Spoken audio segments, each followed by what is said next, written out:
जय माताजी मित्रों, मारी चेनल ममतानी रसोई में तमारुं स्वागत है। मित्रों, आज आपणे बनावीशुं श्राद्ध माटे दूधपाक। तो दूधपाक बनावती वखते घणीवार चोखा नीचे बेसी जाय छे, तो आज आपणे बधी ट्रीक अने टिप्स साथे आज आ रेसिपी बनावीशुं। तो खूब ज टेस्टी, हेल्दी अने क्रीमी घट एवी रेसिपी तैयार थशे। तो बिल्कुल मिल्क पाउडरनो उपयोग कर्या वगर आज आपणे दूधपाक बनावीशुं। तो एकदम घट अने क्रीमी एवो आपणो दूधपाक बनीने तैयार थाय छे।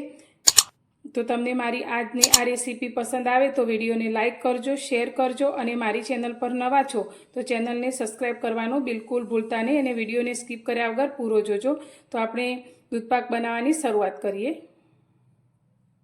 दूधपाक बनाववा माटे अत्यारे मैं गैस पर एक स्टीलनी तपेली राखी छे। तो हमेशा आपणे ज्यारे पण दूधपाक बनावता होय त्यारे स्टीलना वासणनो उपयोग करवो, ते हेल्थ माटे सारुं होय छे। तो अत्यारे आपणे तपेलीनी अंदर 4 થી 5 चमची जेटલું એટલે કે અડધી નાની વાટકી જેટલું પાણી લઈશું અને પાણીને આ રીતે તપેલીમાં ફેલાવી લઈશું।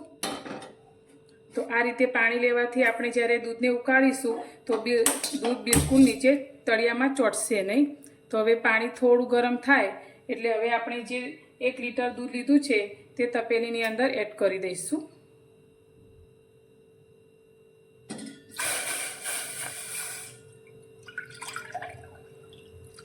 હવે અત્યારે ગેસની ફ્લેમ हाई राखी अने आ दूध ने एक उभरो आवे त्यां सुधी गरम थवा दईशुं।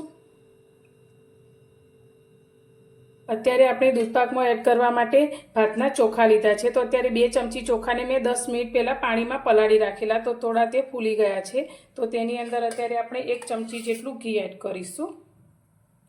तो घणीवार बधा ज्यारे दूधपाक बनावता होय त्यारे भातने पहेलाथी रांधी अने दूधमां एड करता होय छे, पण ते रीते दूधपाक बनाववाथी तेनो टेस्ट बराबर नहीं आवतो। दूधपाक आपणो फीको पड़ी जाय छे, पण तमे आ रीते सीधुं दूधमां ज भातने पकावशो तो दूधपाक आपणो एकदम सरस खावामां बेस्ट बनशे।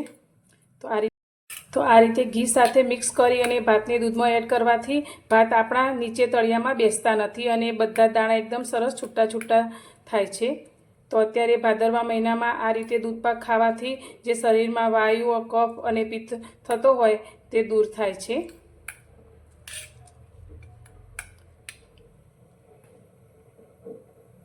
तो दूध आपणुं सारी रीते गरम थई गयुं छे ने आ रीते उपर उभरो आवी गयो छे। तो गैसनी फ्लेम अत्यारे आपणे मीडियम करी दईशुं अने तेनी अंदर आपणे जे चोखा लीधा छे ते अंदर एड करी दईशुं।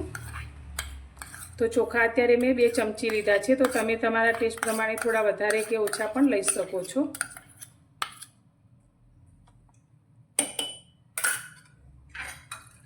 हवे अत्यारे गैसनी फ्लेम मीडियम राखीशुं अने आ दूधमां आपणे चोखाने सारी रीते पकववाना छे। तो आ रीते चमचो होय आ रीते खाडावाळो ते चमचाने आपणे आ रीते तपेलीमां ज राखीशुं, जेथी दूध आपणुं बिलकुल उभराईने बहार आवशे नहीं अने दूधमां उकळी अने आपणा चोखा पण सारी रीते चढ़ी जशे। तो दूधमां आपणा चोखा चढ़े छे त्यां सुधी आपणे दूधपाकने घट करवा माटे एक पेस्ट तैयार करवानी छे। तो अत्यारे आपणे मिल्क पाउडरनो उपयोग नथी करता, तो तेनी जग्याए अत्यारे मैं 5 થી 6 काजू आ रीते अने 5 થી 6 बदामने मैं 4 થી 5 કલાક माटे पलाળી राखेला। तो बदामनी उपर आ रीते जे पोतरानो भाग होय छे जे पलळ्या पछी मैं तेने काढी लीधो छे। तो हवे आमांथी आपणे पाડીने काढी लईशुं। अत्यारे मैं नानो एक मिक्सर जार लीधो छे, तेनी अंदर आपणे लीधेला काजू अने बदामने लई लईशुं। तो तमारे काजू बदामनो उपयोग न करवो होय तो तमे मिल्क पाउडर पण लई शको छो। हवे तेनी साथे अत्यारे मैं लीधेला दूधमांथी अर्धी नानी वाटकी जेटલું ठंडू दूध काढी लीधेलुं ते अंदर एड करीशुं अने बधी ज वस्तुने आपणे पीसी अने एकदम पेस्ट जेवुं तैयार करीशुं। काजू अने बदामने आपणे दूध साथे पीसी लीधा छे। तो दूध साथे पीसाई अने आ रीते एकदम घट एवी पेस्ट बनीने तैयार थई छे। आपणुं दूध पण एकदम सरस रीते उकળી गयुं छे। तो हवे आपणे जे अंदर चोखा एड कर्या छे तेने आपणे जोई लईशुं। तो आ रीते थोड़ा चोखाने आपणे एक प्लेटनी अंदर लईशुं। तो एकदम सरस एवा छूटा छूटा आपणा भात तैयार थया छे। तो हवे चोखाने आपणे आ रीते आंगळीथी चेक करीए तो ते एकदम सरस रीते तूटी जाय छे, एटले के आपणा चोखा सारी रीते चढ़ी गया छे।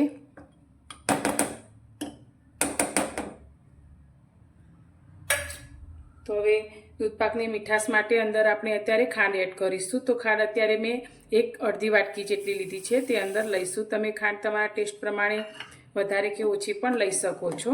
તો ખાંડ હંમેશા ભાત આપણા એકદમ સારી રીતે ચડી જાય પછી જ એડ કરવાની. જો પહેલેથી ખાંડ આપણે એડ કરીશું તો ભાતને ચડતા વધુ સમય લાગશે અને ભાત આપણા એકદમ સોફ્ટ તૈયાર નહીં થાય, તે એકદમ દાણો કડક જ રહેશે. તો ખાંડને આપણે ભાત ચડ્યા પછી જ એડ કરવાની. તો તમે જોઈ શકો છો એકદમ સરસ એવા છૂટા છૂટા આપણા ભાત તૈયાર થયા છે. દૂધપાકમાં જ્યાં સુધી આપણે ચારોળી એડ ન કરીએ ત્યાં સુધી દૂધપાક અધૂરો જ ગણાય છે. તો અત્યારે મેં 1 મોટી ચમચી ચારોળી લીધી છે, તે અંદર લઈ લઈશું. તો આપણે જે અંદર ખાંડ એડ કરી છે તે પણ સારી રીતે ઓગળી ગઈ છે. તો હવે દૂધપાકને ઘટ કરવા માટે આપણે જે કાજુ બદામની પેસ્ટ તૈયાર કરી છે તેને દૂધની અંદર લઈ લઈશું.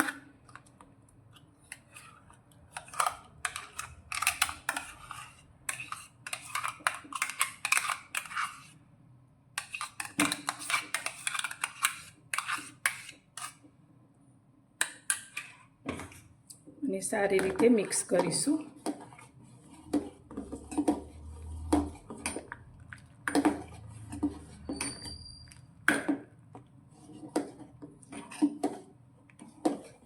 હવે અત્યારે દૂધપાકની ફ્લેવર માટે આપણે અડધી નાની ચમચી જેટલો ઇલાયચીનો પાવડર લીધો છે, તે અંદર એડ કરીશું.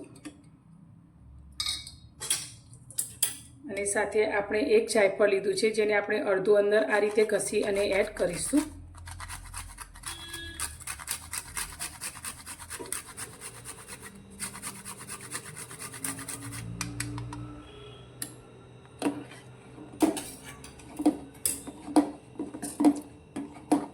હવે ફરી આપણે 2 મિનિટ જેવું બધી જ વસ્તુને સાથે ઉકાળીશું. દૂધપાક આપણો સરસ રીતે ઉકળી ગયો છે. તો તમે જોઈ શકો છો આપણે જે અંદર ભાત એડ કર્યા હતા તે એકદમ સરસ રીતે ઉપર આવી ગયા છે. તો બધા જ ભાતના દાણા ઉપર તરવા લાગ્યા છે. તો હવે ગાર્નિશિંગ માટે અત્યારે મેં પિસ્તા અને બદામની કતરણ કરી છે, તે અંદર લઈ લઈશું. અને અત્યારે આપણે ગેસની ફ્લેમ બંધ કરી દઈશું. તો આ દૂધપાકને તમે ગરમ અથવા ઠંડો સર્વ કરી શકો છો. જો તમારે ઠંડો સર્વ કરવો હોય તો તેને બહુ વધારે ઘટ કરવાની જરૂર નથી. જેમ જેમ તે ઠંડો થશે તે વધુ ઘટ થતો જશે. તો હવે આપણે દૂધપાકને સર્વ કરશું. તો મિત્રો તૈયાર છે ખાવામાં ટેસ્ટી, હેલ્ધી અને એકદમ ક્રીમી ઘટ એવો આપણો દૂધપાક. તો તમે જોઈ શકો છો ચમચાની ઉપર આ રીતે એકદમ સરસ એવી લાઈન થાય છે. તો આપણો એકદમ ઘટ એવો દૂધપાક તૈયાર છે. તો તમને મારી આજની આ રેસીપી કેવી લાગી તે મને કોમેન્ટમાં જરૂરથી જણાવજો. અને પસંદ આવી હોય તો વિડીયોને લાઇક કરજો, શેર કરજો અને ચેનલ પર નવા છો તો ચેનલને સબસ્ક્રાઈબ કરવાનું બિલકુલ ભૂલતા નહીં. તો ફરી મળીશું એક નવી જ રેસીપી સાથે નવા વિડીયોમાં.